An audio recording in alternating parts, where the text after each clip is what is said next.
cuando la fe es puesta a prueba, ¿qué es lo que saldrá de nosotros?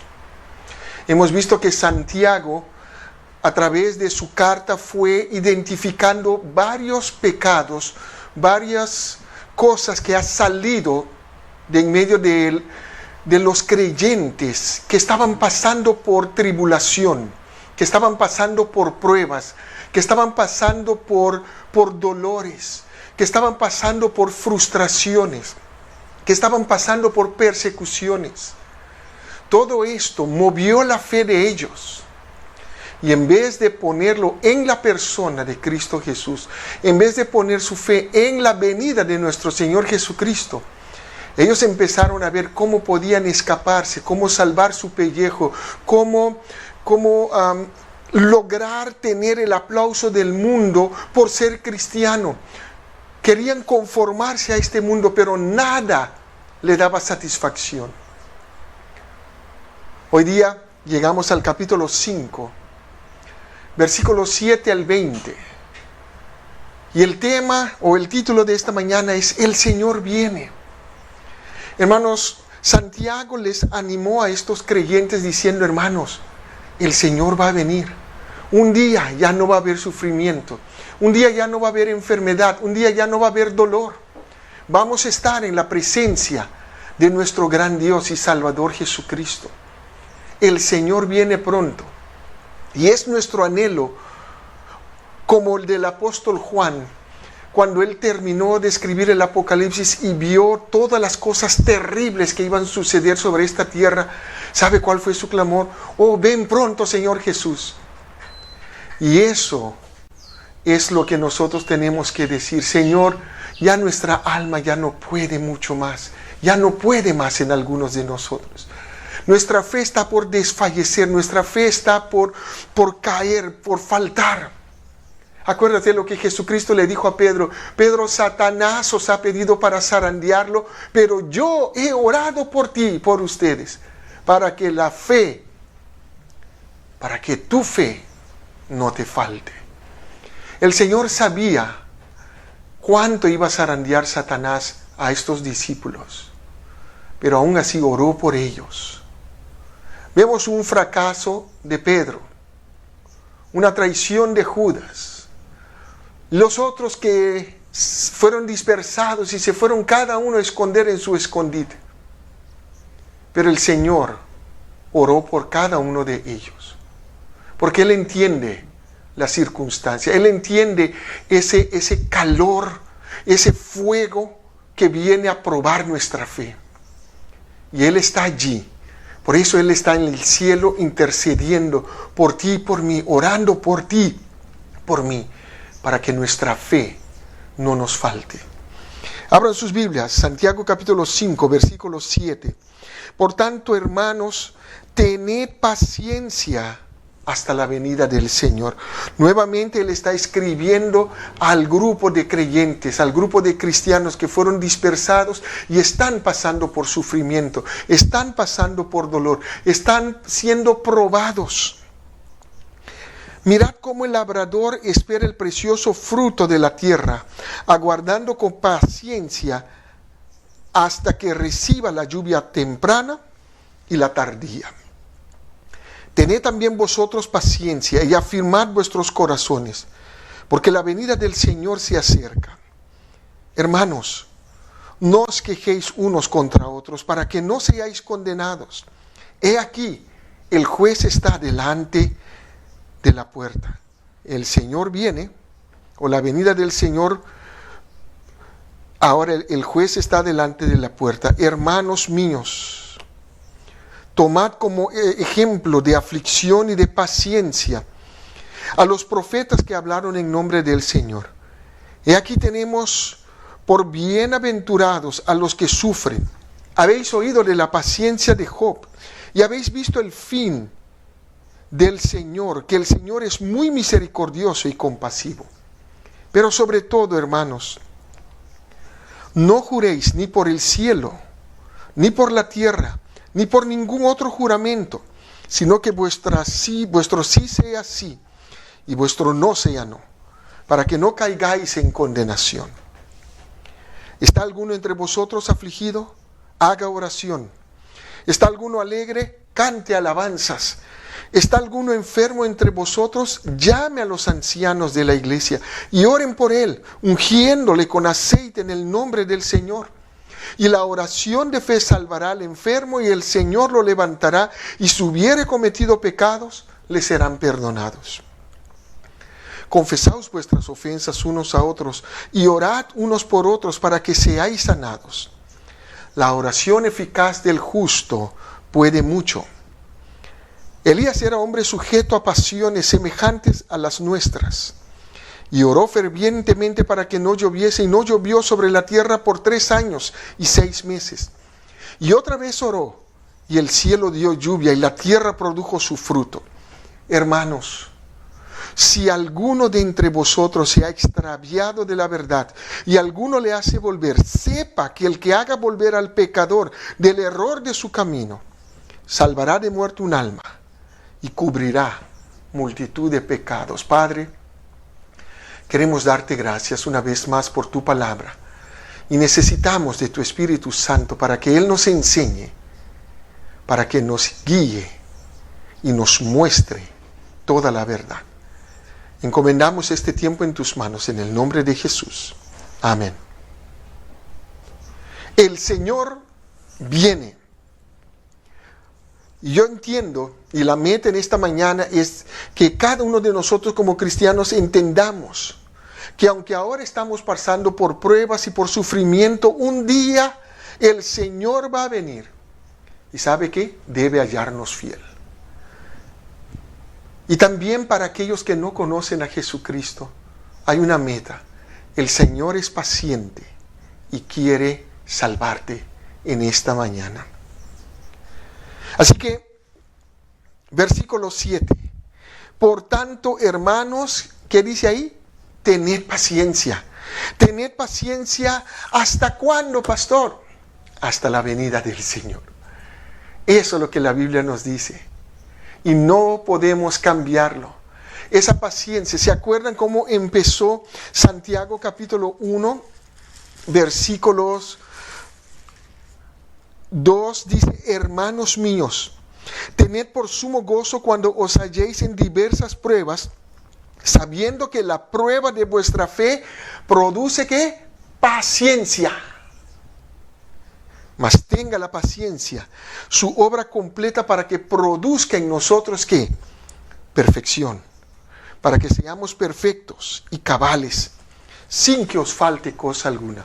Pablo o Santiago está diciendo, hermanos, esa paciencia en la persona del Señor Jesús nos va a madurar. Tiene que madurarnos.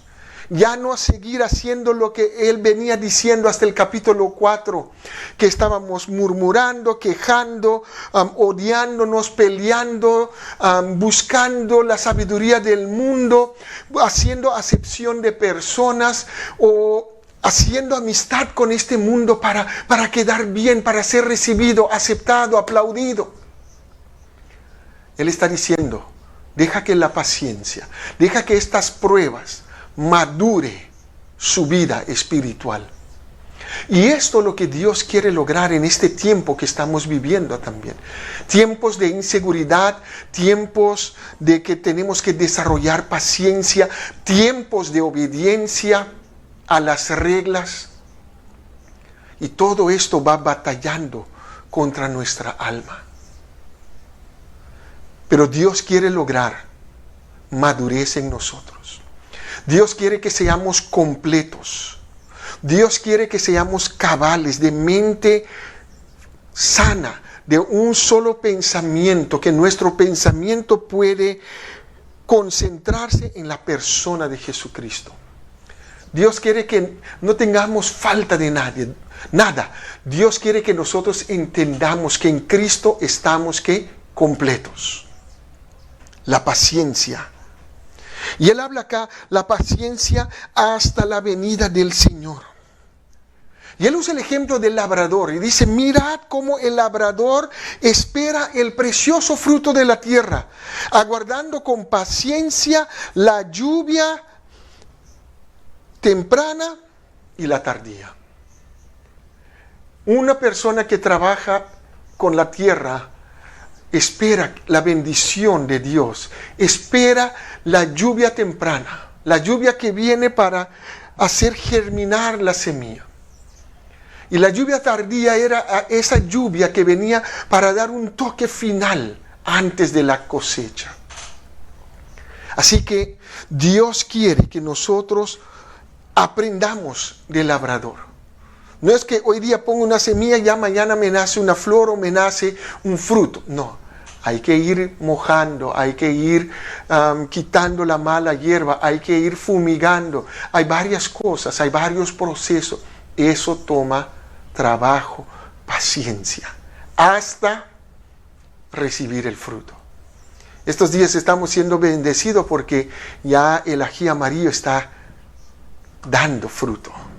Entonces podemos comer escabeche, podemos comer papa a la huancaína con ají amarillo de la roca, ¿no? Y damos gracias a Dios, pues. Pero tuvimos que esperar, ¿no?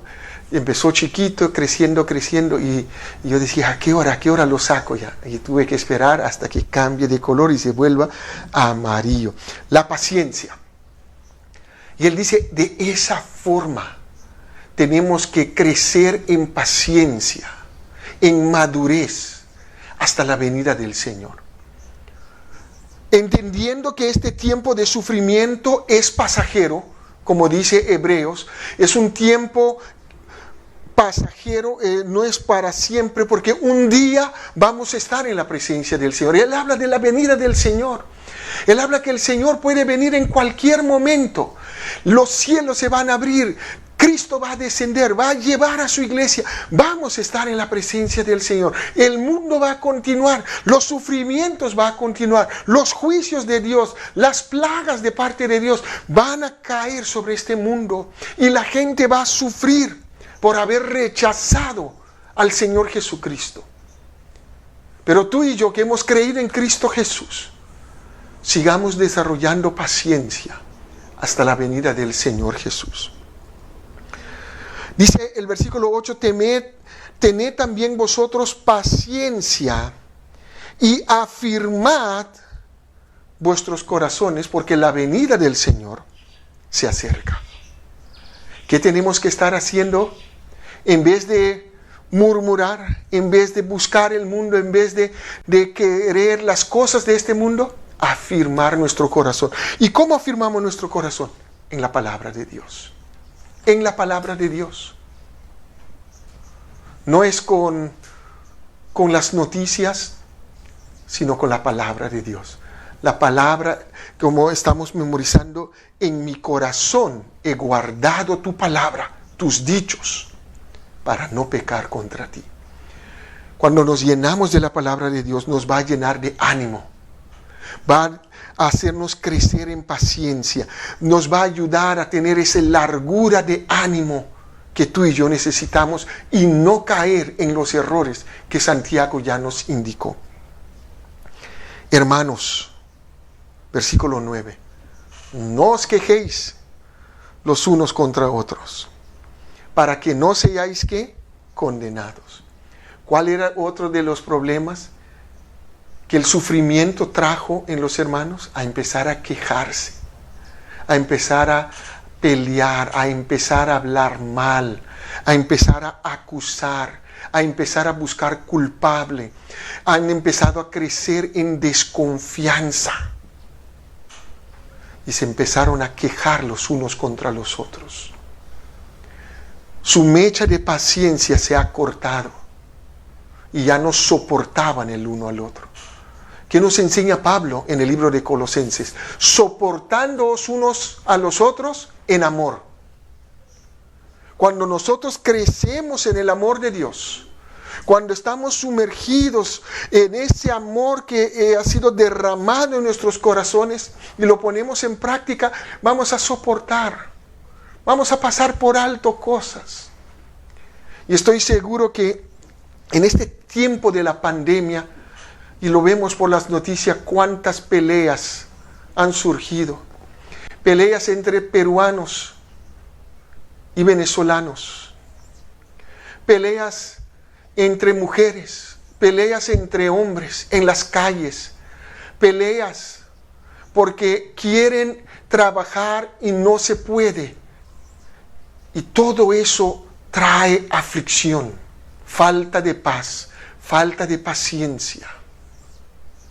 Pero el Hijo de Dios tiene el Espíritu de Dios para soportar con amor, en amor. ¿Por qué? Porque la venida del Señor está cerca.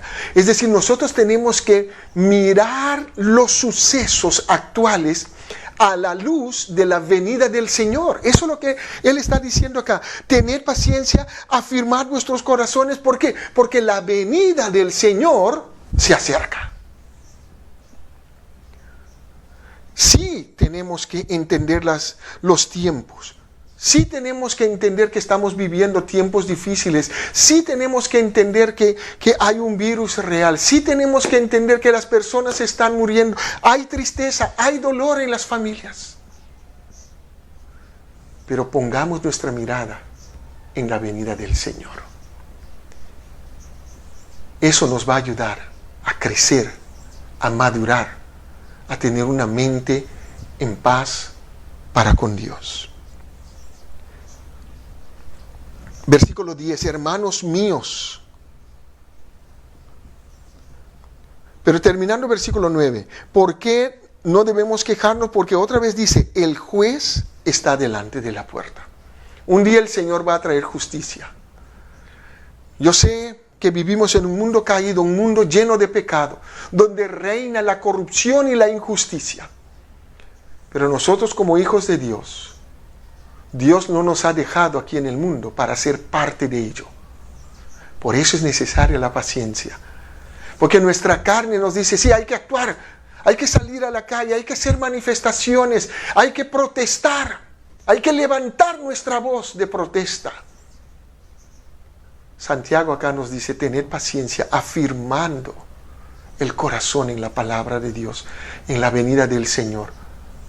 No solamente Él va a venir, Él va a traer juicio, Él va a traer justicia. Por eso habla, el juez está delante de la puerta, listo para derramar su juicio y para hacernos justicia sus hijos. Versículo 10 dice, hermanos míos, tomad como ejemplo de aflicción y de paciencia, ¿a quién? A los profetas. Los profetas han visto cosas de parte de Dios. Los profetas tuvieron que proclamar esas cosas, esos juicios, el llamar al pueblo al arrepentimiento. Y ellos fueron pacientes. Y Santiago nos dice, tomen como ejemplo a estos siervos, a estos profetas. Pero también dice, toma como ejemplo a Job, un hombre justo, un hombre perfecto, un hombre que no hacía o no practicaba el mal. Trataba de hacer justicia a todos, trataba de ser justo, recto con las personas. Pero fue Satanás que puso sus ojos sobre él para destruirlo, para hacerlo renegar contra Dios.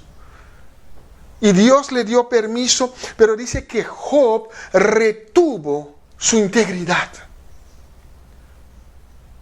Y vemos el final, como dice acá, el Señor fue muy misericordioso con él. Al final Dios le bendijo, Dios le exaltó. Y acá Santiago usa ese ejemplo de Job y dice, miren, observen cómo Job recibió de la noche a la mañana malas noticias. Sus 7 hijos murieron en un día, su casa fue destruida, sus animales murieron, su riqueza fue quitada, todo. Y aún sobre ello, Satanás le pone una sarna maligna desde la coronilla de su cabeza hasta la planta de sus pies, lleno de llagas, sin haberlo pedido. Sobre eso vienen amigos a condenarle, a decirle que fue por sus pecados de su juventud, por haber tratado mal al pobre, por haber tratado mal al huérfano, a la viuda, que él está sufriendo esto. Pero Job fue fiel a Dios, tuvo paciencia. Y ahora la Biblia usa este ejemplo de Job para nosotros. Dice, habéis visto el fin del Señor, que el Señor es muy misericordioso y compasivo. Dios restauró la vida de Job. Dios bendijo la vida de Job. Dios le dio el doble de todo lo que él perdió. Hasta ese punto, la Biblia nos anima a tener paciencia y afirmando nuestro corazón en la persona de Dios, en la palabra de Dios, hasta que el Señor venga. Pero el versículo 12 nos dice, pero sobre todo, hermanos míos, no juréis ni por el cielo, ni por la tierra, ni por ningún otro juramento, sino que vuestro sí sea sí, vuestro no sea no, para que no caigáis en condenación. Aquí habla de los juramentos. A veces hacemos juramento a la ligera. En mi país, de donde yo soy, ahí la gente le gusta hacer juramento. Y siempre el juramento es, te lo juro sobre la tumba de mi madre. Y cosas así. Y te quieren prometer algo, ¿por qué? Porque su palabra no es verdadera. Qué pena que estamos viviendo en épocas donde la palabra de uno no tiene valor ya. Donde las promesas que uno hace, los compromisos que uno hace, ya no tienen valor, ya no es cierto. Y tenemos que estar andando con papel, con grabadores, para decir, a ver, dígalo otra vez. Qué pena que en nuestro gobierno mismo, la palabra no tiene valor ya. Y acá Santiago nos dice, hermanos, no juréis ni por el cielo, ni por la tierra. No andemos en juramentos. No diga, Dios te prometo, te juro que te voy a servir. No, no hagas promesas. Que tu palabra, que tu sí sea sí y tu no sea no. Aprenda a hablar la verdad. Aprenda a dar valor a tus palabras, a tus promesas. Esto nos habla de que la gente ha perdido confianza en nuestras palabras. Y esto es lo que produce el pecado.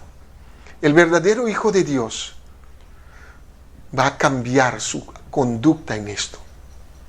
Por eso Santiago habla de dos pecados hoy que marca en la vida de estos hermanos. La queja, el de hablar mal, y los juramentos, para dar valor a su palabra. Si yo digo sí, cumplo con mi palabra.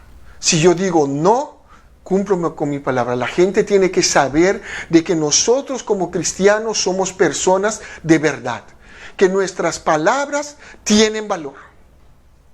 ¿Por qué? Porque hablamos la palabra de Dios. Vamos conociendo a Dios. Por eso Él dice, afirme vuestros corazones en la palabra de Dios, afirme vuestros corazones en la venida del Señor, afirme vuestros corazones en la persona del Señor. El juez está a la puerta. Jesucristo dijo un día, vamos a dar cuenta por cada palabra que salió de nuestra boca. ¿Te puedes imaginar eso?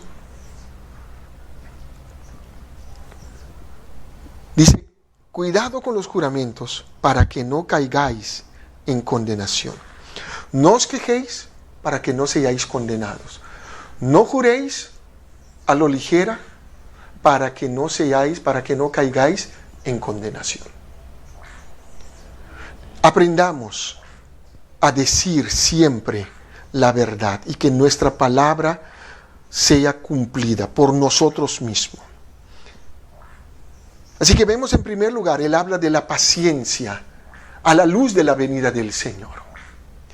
En segundo lugar, ahora Él pasa a hablar de la oración, de la comunión y de la ayuda mutua entre los creyentes.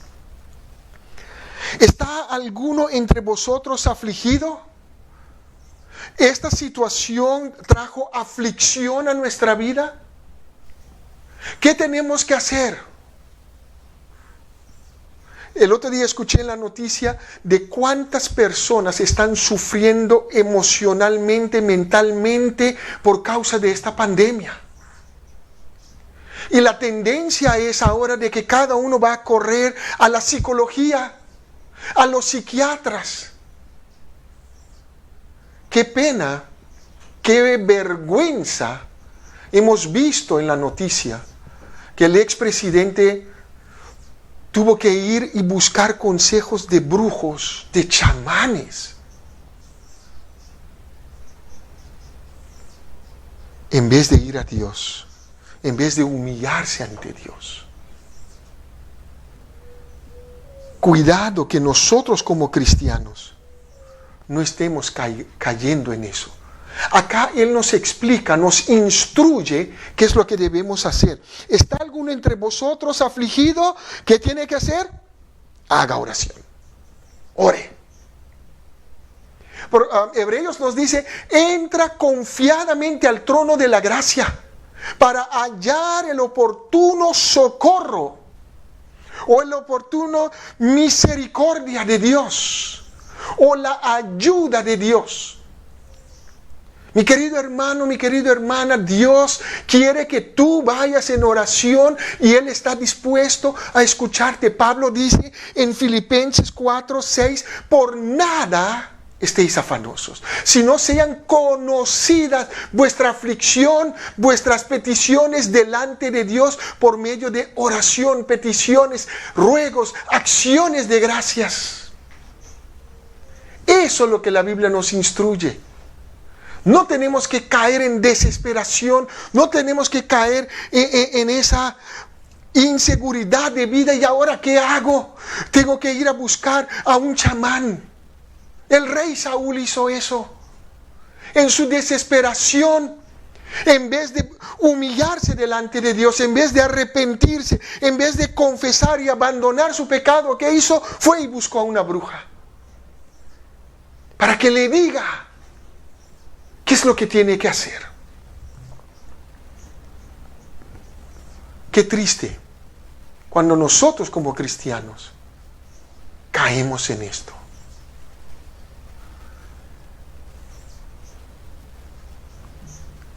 ¿Está alguno entre vosotros afligido? Haga oración. Anda a Dios. Él está allí, Él está cerca. Está cerca tuyo, cerca mío. ¿Para qué? Para escuchar y para ayudarnos. ¿Está alguno alegre? ¿Qué es lo que hay que hacer cuando estamos alegres? ¿Bailar? ¿Ir a fiestas? No, cante alabanzas. Gózate en el Señor. Salta de alegría, canta a Dios.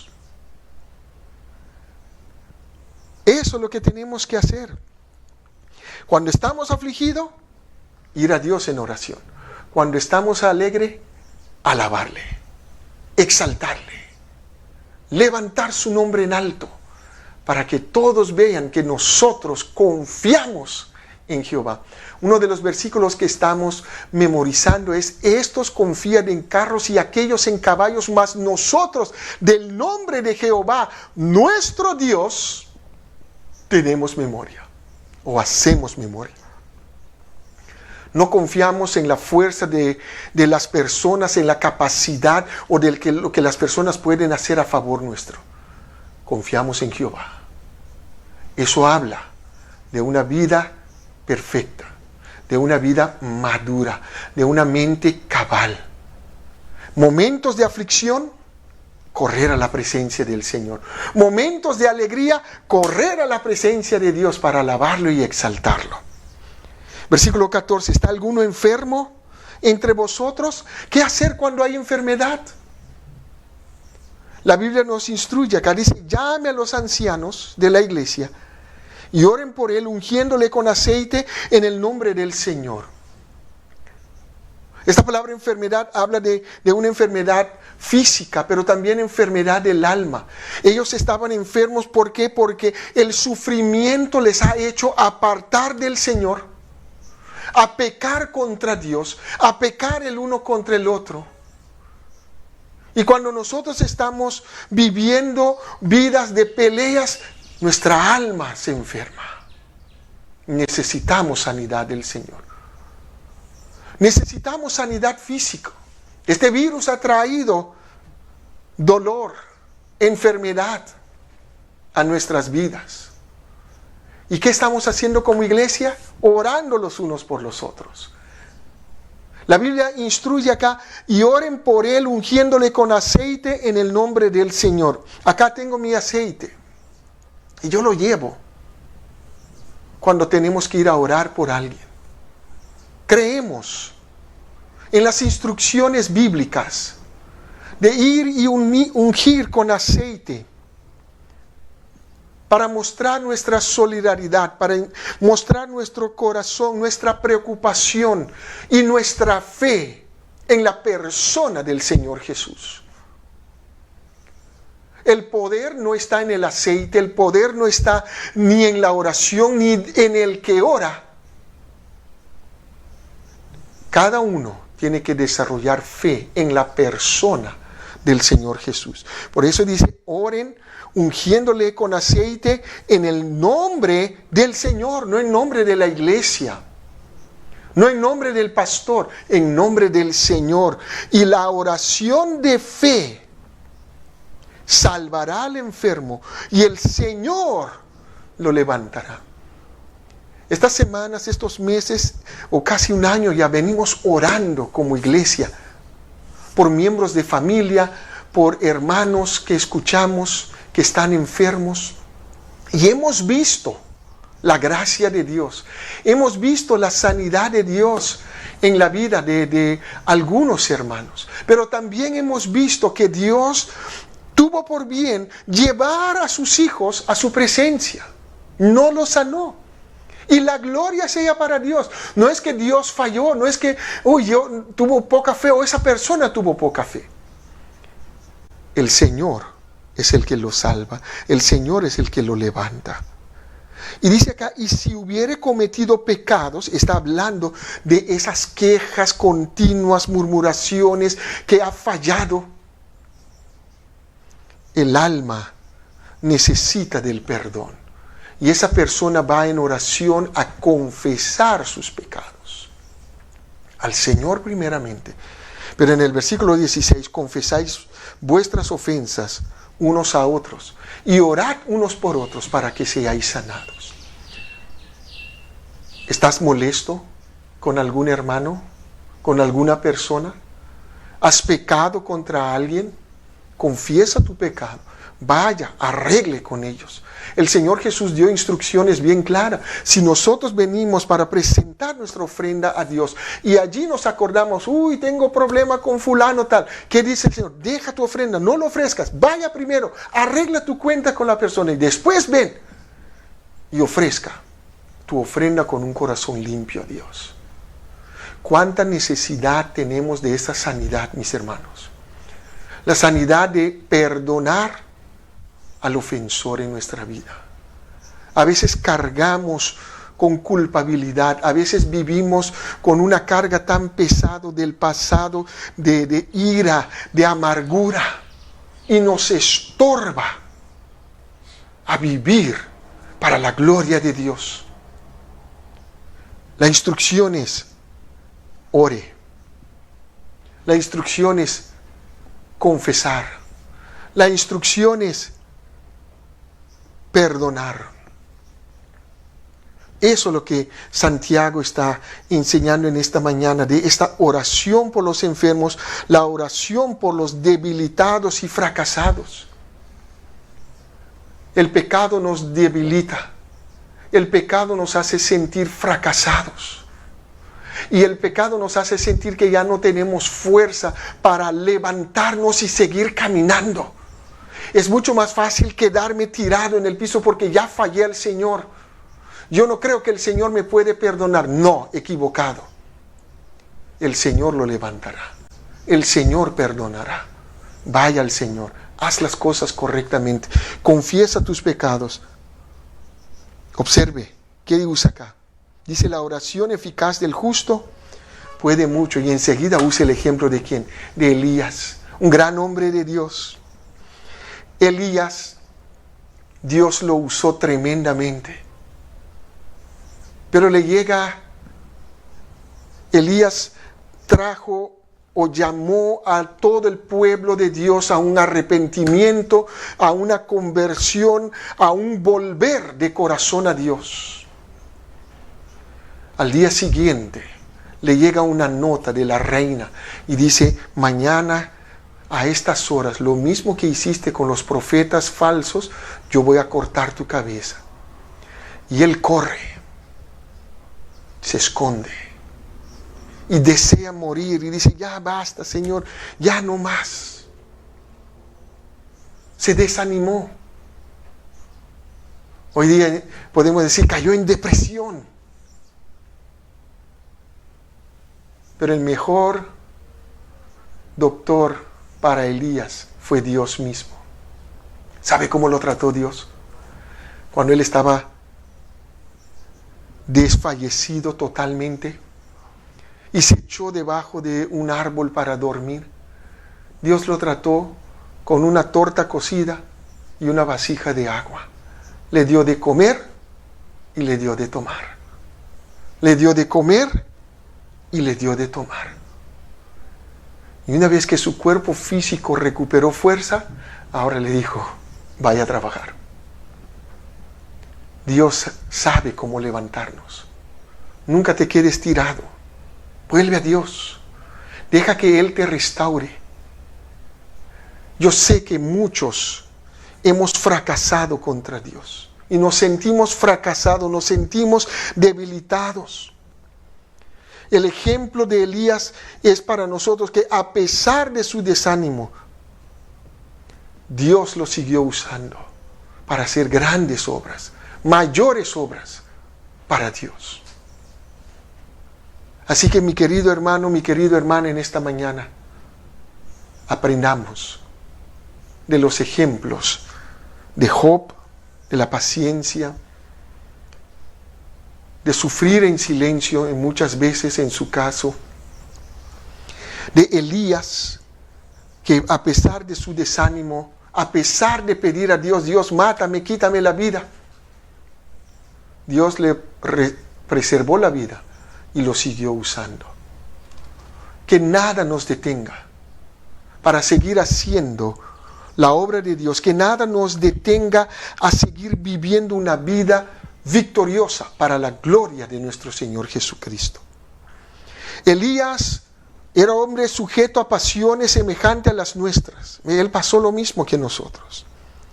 Y oró fervientemente para que no lloviese, y no llovió sobre la tierra por ¿cuánto? 3 años y 6 meses. Y otra vez oró y el cielo dio lluvia y la tierra produjo su fruto. La oración puede mucho. La oración eficaz del justo. ¿Quién es justo? Aquella persona que ha creído en Cristo Jesús. Aquella persona que ha entendido que es pecadora y que el pecado le condena y que en sus propias capacidades, en su propia fuerza, no puede hacer nada para limpiar y quitar su pecado. Y que entiende que Jesucristo lo amó y vino a este mundo para dar su vida en el Calvario.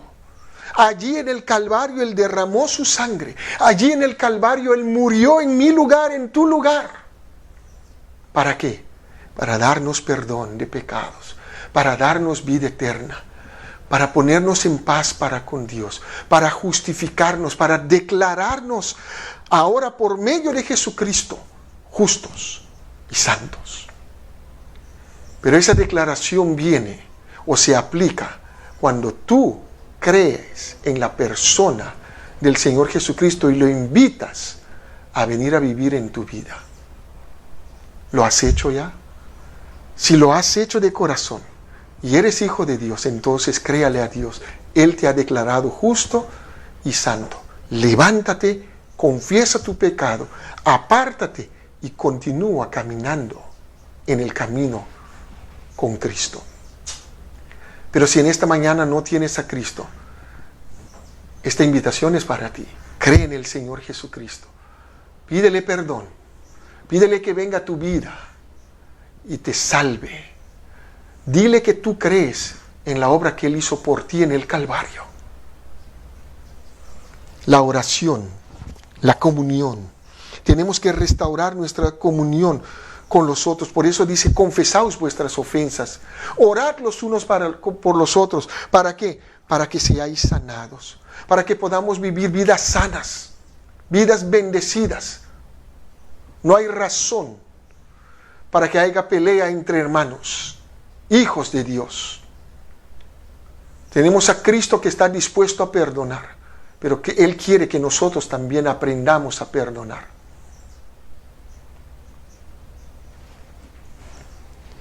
Y termina este texto hablando a los hermanos nuevamente. Dice, hermanos, si alguno de vosotros, de entre vosotros, se ha extraviado de la verdad. Quizás hay algunos en esta mañana que se han extraviado de la verdad. Un tiempo has venido a la iglesia y has escuchado el Evangelio. Has escuchado la palabra de Dios. Has participado. Pero circunstancias te ha hecho extraviar. Poco a poco fuiste extraviándote del Señor. Quizás esta mañana Dios quiere traerte nuevamente a su camino, a su verdad. Dice, si alguno se ha extraviado de la verdad y alguno le hace volver, sepa que el que haga volver al pecador del error de su camino, salvará de muerte un alma y cubrirá multitud de pecados. Quizás Dios quiere usarte, mi hermano, mi hermana, en esta mañana, para que tú seas esa persona que vaya a buscar a los que se han extraviado, a ese pecador que necesita de arrepentimiento, que necesita escuchar que en Cristo hay abundante amor y perdón, gracia, misericordia, a pesar de todos sus pecados, a pesar de todo su extravío, a pesar de todos sus fracasos. Si tú vienes en arrepentimiento a Cristo en esta mañana, Él te va a perdonar y te va a limpiar. Y te va a salvar de la muerte física, pero también la muerte eterna, muerte que trae condenación. Así que mis queridos hermanos, ya no sigamos el patrón de este mundo. Sigamos el patrón de Dios, la palabra de Dios. Pongamos nuestra mirada en la venida del Señor Jesús. Tengamos paciencia. Busquemos oportunidades para tener comunión, oración, de ayudarnos mutuamente. Recordemos que aunque podemos estar desanimados y volvemos al Señor, lo buscamos, Él nos va a fortalecer y nos va a seguir usando. Y si te has extraviado de la verdad, regresa a Cristo, arrepiéntete, pide perdón, confiesa tus pecados y vuelve a caminar en la verdad de la palabra de Dios. Este libro de Santiago, como dije, es una enseñanza para cada uno de nosotros. Debemos exhortarnos los unos a los otros. Debemos edificarnos los unos a los otros. Y debemos seguir evangelizando, a rescatar a esos extraviados por medio del Evangelio. Los problemas nos hacen pensar en nosotros mismos, nos hacen murmurar y quejar y juzgar a otros. Quitan nuestros ojos de Dios y los ponen en las circunstancias.